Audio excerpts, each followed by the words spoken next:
Ano bang sikreto sa tamang paggawa ng bagoong na isda? For today's video, gagawa tayo ng all-time favorite nating bagoong. Napakasarap itong ipare sa nilagang saging, in-steam na okra, at sa katalong. Tara, simulan na natin. So meron tayo dito around 250 grams of dilis.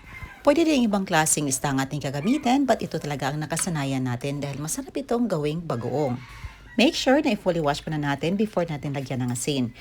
At may standard measurement po tayo mga mami sa paggawa ng bagoong na isda. Sa 3 kilos sa bagoong, dapat 1 kilo black salt ang ilagay natin. So dito, nakabili tayo ng around 1/4 kilo lang.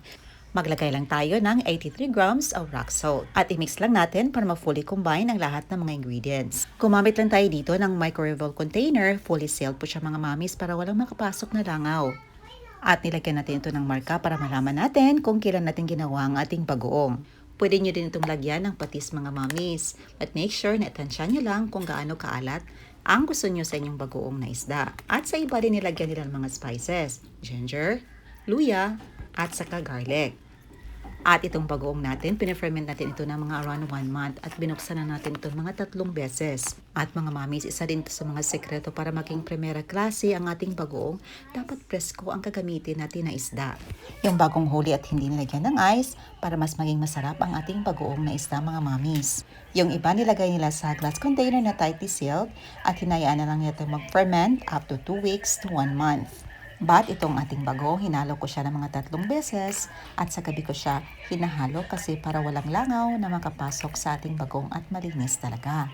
And piniferment ko ito up to 5 weeks. After 5 weeks, ito na ready na mga mamis.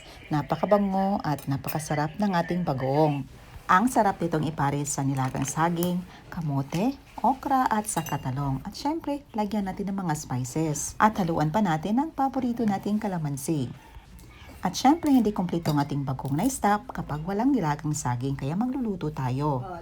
And after 5 weeks, ito na, ready na para kainin and to serve ang ating napakasarap at napakabangong bagoong na isda.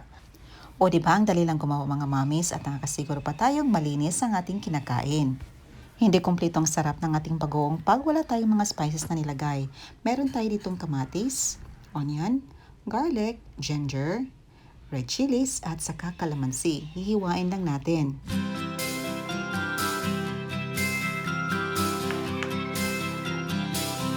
At dito kukuha lang tayo ng katamtamang dami lamang ng bagoong at ilagay natin sa isang lagayan.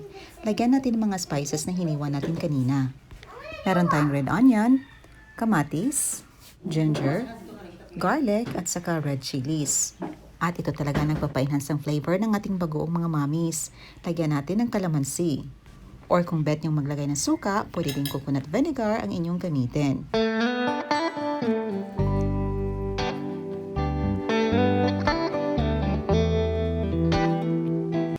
At ito na, ready na ang ating napakasarap na bagoong mga mamis. At meron din tayong ilagang kalabangan na saging or yung hindi pa masyadong hinog. At ang ating talong at saka okra. Ang sarap nitong isawsaw sa ating ginawang bagoong. Ito na ang ating paboritong parte, ang tikiman time. Tikman natin ang ating homemade bagoong na isda. Ang sarap din ito sa bagong saing na kaning mais mga mamis at siguradong mapapa-exercise tayo dito. Ito na, isawsaw na natin ang ating nilagang saging. Perfect match talaga ang dalawang mga mamis. Samahan pa natin ng okra at sa katalong. Kompleto sa sarap at lasa. But of course, hinahinay lang mga mamis kasi ang pagkain ng sobra ay masama. Ayan lang po. So thank you so much for watching. Hoping yung subukan ang ating recipe. See you in my next vlog. God bless you all and stay safe everyone. Bye and enjoy!